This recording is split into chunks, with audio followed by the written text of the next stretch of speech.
जय हिंद दोस्तों, स्वागत है आप सभी का डीआर पी के सर क्लासेस में। चलिए आज हम लोग स्टार्ट करते हैं क्वाड्रेटिक इक्वेशन। क्वाड्रेटिक इक्वेशन को हम लोग हिंदी में क्या बोलते हैं? द्विघात समीकरण। मैं हिंदी मीडियम वालों बच्चों को भी ध्यान में देख करके बता रहा हूँ।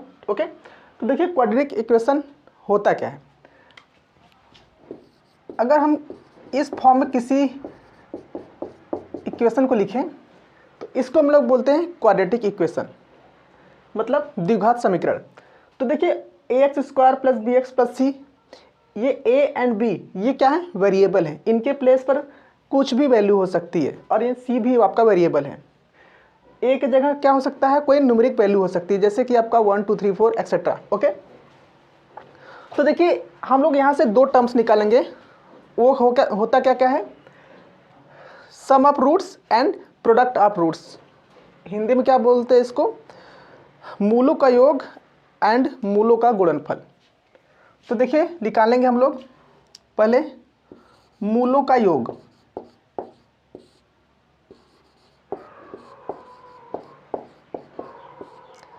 सम of roots,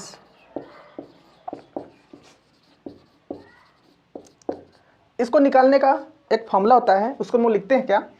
minus times of x का गुणांक, x coefficient upon x square का गुणांक, मीन्स एक्स स्क्वायर का कोफिशिएंट।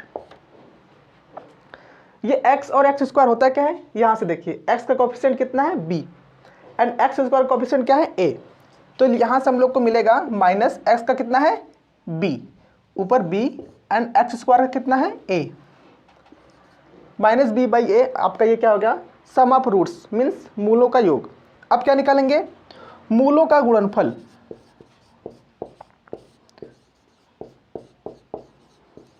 मूलों का गुणनफल means products of roots,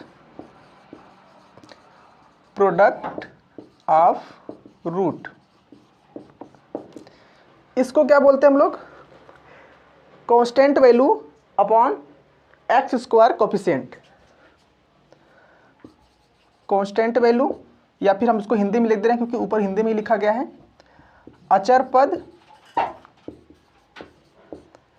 upon x square coefficient, x square का गुणांक। ओके, तो अचर पद है क्या? ये जो सी वाला टर्म्स है इसको क्या बोलते हैं? अचर पद। एंड ये एक्स स्क्वायर का गुणांक कितना है? ए। तो ये दो चीजें होती हैं किसी भी क्वाड्रेटिक इक्वेशन को रूट्स निकालने के लिए। सम ऑफ रूट्स कैसे निकलता है? माइनस एक्स का गुणांक अपॉन एक्स स्क्वायर का गुणांक, मतलब minus x coefficient upon x square coefficient. आपका क्या मिल गया? Minus b by a. And मूलों का गुणनफल, प्रोडक्ट्स ऑफ रूट्स कैसे निकालते हैं? Constant value upon x square coefficient, अचर पद बटे आपका एक्स स्क्वायर का गुणांक। मिल क्या गया हम लोग को? सी बाई ए। ओके, ये हम लोगों को मिल चुका है। अब हम लोग क्या निकालेंगे? क्वाड्रेटिक इक्वेशन बनता कैसे है। मीन्स अगर आपको क्वाड्रेटिक इक्वेशन बनाना हो, अगर आपको कोई रूट्स गिवन हो तो आप कैसे निकाल पाएंगे? ओके, जैसे अगर हम एक रूट्स अल्फा लिखें एंड एक रूट्स क्या लिखें? बीटा। ओके, तो ये जो रूट्स हम लोगों को मिला हुआ है अल्फा और बीटा, हम इसका पहले क्या निकालेंगे?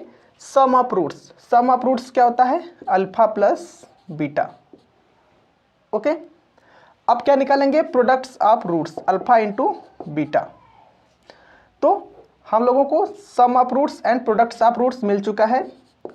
Sum of roots and product of roots, product of roots. Okay, तो दोस्तों ये देखिए एक फॉर्मूला होता है। कैसे होता है? X square minus sum of roots, sum of roots bracket close multiply by x plus, और क्या होता है? Product of roots, product of roots equal to 0। Okay, मैं इसका हिंदी भी लिख दे रहा हूँ ऊपर, मूलों का योग, उसको इसको बोलते हैं सम ऑफ रूट्स को, मूलों का योग, इसको क्या बोलते हैं, मूलों का गुणनफल, मूलों का गुणनफल। ओके, ये फॉर्मूला आपको याद होना चाहिए। ये फॉर्मूला अगर आपको याद रहेगा तो आप इजीली कोई भी क्वाड्रेटिक इक्वेशन आराम से निकाल सकते हैं। तो देखिए एक्स स्क्वायर को तो हमने एक्स स्क्वायर लिख दिया, सम ऑफ रूट्स कितना है यहाँ पर देखिए अल्फा प्लस बीटा है, तो यहाँ पर क्या लिखेंगे हम लोग, alpha plus beta into x, x है यहाँ पर, एक्स लिख दिया हमने, plus product of roots, product of roots कितना है, alpha into beta, alpha into beta equal to 0। तो ये हम लोगों को क्वाड्रेटिक इक्वेशन फाइंड आउट हो चुका है। ओके दोस्तों, चलिए एक हम आपको क्वाड्रेटिक इक्वेशन निकाल के दिखाते हैं कि क्वाड्रेटिक इक्वेशन निकालते कैसे हैं। जैसे अगर हम एक रूट्स एज्यूम करें, अल्फा इक्वल टू 2 गिवन है एंड बीटा एक दूसरा रूट्स है, इसकी वैल्यू कितना गिवन है, वो 3 गिवन है। ओके, अल्फा की वैल्यू 2 है, बीटा की वैल्यू क्या है, 3 है। तो यहां से हम लोग क्या निकालेंगे, sum of roots, it means alpha plus beta. तो अल्फा प्लस बीटा क्या हो जाएगा, 2 प्लस 3, अल्फा की वैल्यू 2 है, बीटा की वैल्यू 3 है, तो 2 प्लस 3 कितना हो गया, 5। अब क्या निकालेंगे, product of roots, alpha into beta.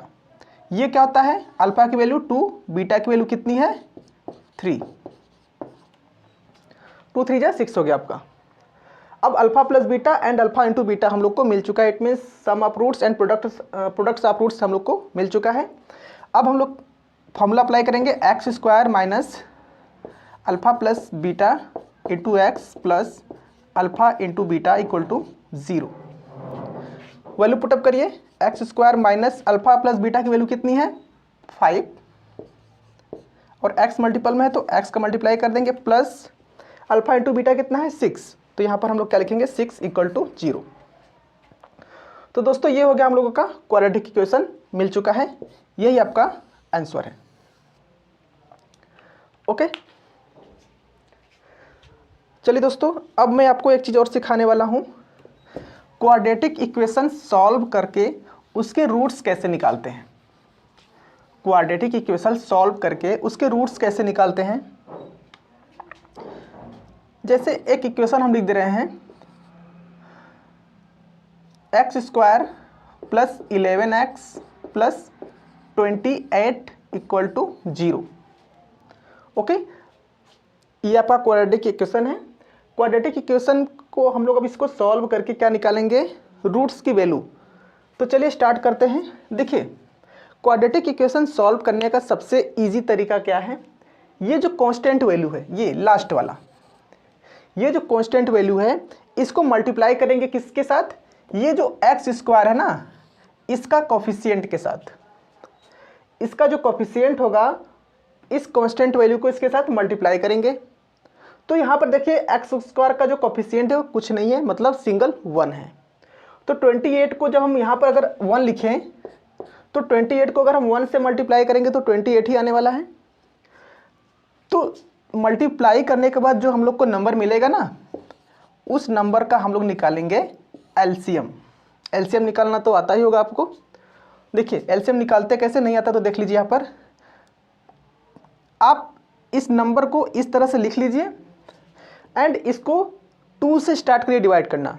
2 से स्टार्ट करेंगे, अगर 2 से डिवाइड नहीं होगा तो 3 से, 3 से नहीं होगा तो 4 से, ऐसे ही आगे बढ़ते जाएंगे। तो चलिए स्टार्ट करते, 2 से डिवाइड करते। देखिए 2 1 जा 2 एंड 2 4 जा 8। अगेन 2 से डिवाइड करिए, 2 7 जा 14। अब 7 तो 2 से डिवाइड नहीं होगा, 7 तो 7 से ही डिवाइड होगा। तो कितना हम लोग को मिल चुका है, 2 इंटू 2 इंटू 7, 2 2 जा 4, 4 7 जा 28। ओके, अब हम लोग को 28 मिल चुका है। तो इसी 28 से ये जो हम लोग फैक्टर किए हैं इसका यूज करके हम लोग ये बनाएंगे। देखिए मल्टीप्लाई करेंगे जब हम इनका तो 28 ही आएगा, 2 2 जा 4, 4 7 जा 28। लेकिन अब इन्हीं को यूज़ करके हम लोग को ये बनाना है, ये जो 11 है, और ये जो 3 डिजिट है ना, हम 3 डिजिट नहीं लेंगे, केवल 2 डिजिट्स को लेंगे जिनको कि मल्टीप्लाई करने पर 28 आए, और उन्हीं 2 डिजिट्स को प्लस करें चाहे माइनस करें 11 आना चाहिए। तो देखिए अगर मैं इस 2 और 2 को मल्टीप्लाई कर दूं तो क्या हो जाएगा 4। अब देखिए 4 7 जा 28 आ गया। तो हमने 2 नंबर्स लिया, नंबर्स को मल्टीप्लाई किया तो 28 आ गया। अब इन्हीं दोनों नंबर्स को चाहे हम प्लस करके ले आएँ 11, चाहे माइनस करके 11 लाएँ, तो आप देख रहे हैं कि 4 और 7 को माइनस करेंगे तो वो तो 3 आएगा, वो भी माइनस के साथ आएगा। लेकिन अगर हम 4 और 7 को ऐड कर देंगे तो 11 आ जाएगा ना। देखिए 4 + 7 = 11, और हमको 11 यहाँ पे लाना भी है। हम जितने भी क्वाड्रेटिक इक्वेशन है ना उसको सॉल्व करेंगे, उसमें यही प्रोसेस अपनाएंगे।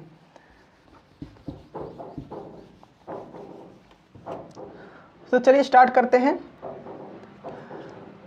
ये x² हमने इसको ऐसे लिखेंगे। देखिए ये जो 11 है इसका कोफिशिएंट आपका x है, मतलब इसका गुणांक कितना है x है।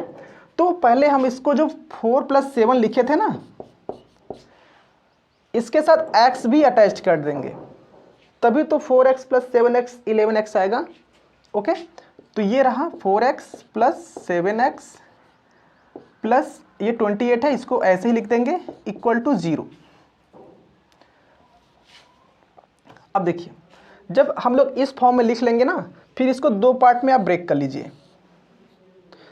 1 पार्ट 2 पार्ट ये अलग से हो गया, 1 पार्ट 2 पार्ट ये अलग से हो गया। अब करेंगे क्या, कॉमन ढूंढेंगे हम लोग। देखिए यहाँ पर x है इस टर्म्स में, और यहाँ पर भी x है, तो x तो कॉमन हो सकता है, बट यहाँ पर x के अलावा और कुछ भी नहीं है। देखिए यहाँ पर 4 है, यहाँ पर तो कुछ भी नहीं है, तो 4 कॉमन नहीं होने वाला है और कुछ भी नहीं कॉमन होने वाला है। क्यों? क्योंकि यहाँ पर कोई नंबर है ही नहीं। तो देखिए यहाँ पर x² है, इसमें से एक x कॉमन होगा तो अभी यहाँ पर एक x बचेगा ना, क्योंकि यहाँ पर x 2 बार है और यहाँ पर एक x बाहर हुआ है, तो अभी एक x यहाँ पर बचेगा प्लस। और ये देखिए जो 4x है इसमें से एक x देखिए बाहर आ चुका है, तो यहाँ पर अभी 4 बचेगा प्लस। जैसे इसमें कॉमन किए हैं उसी तरह इसमें भी कॉमन करेंगे। तो देखिए इसमें x है बट इसमें x नहीं है, तो x तो कॉमन नहीं होने वाला है।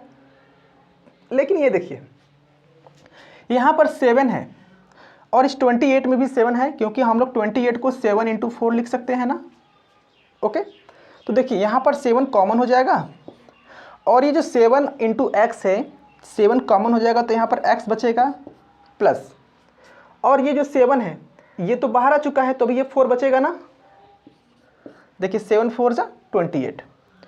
ओके, =0।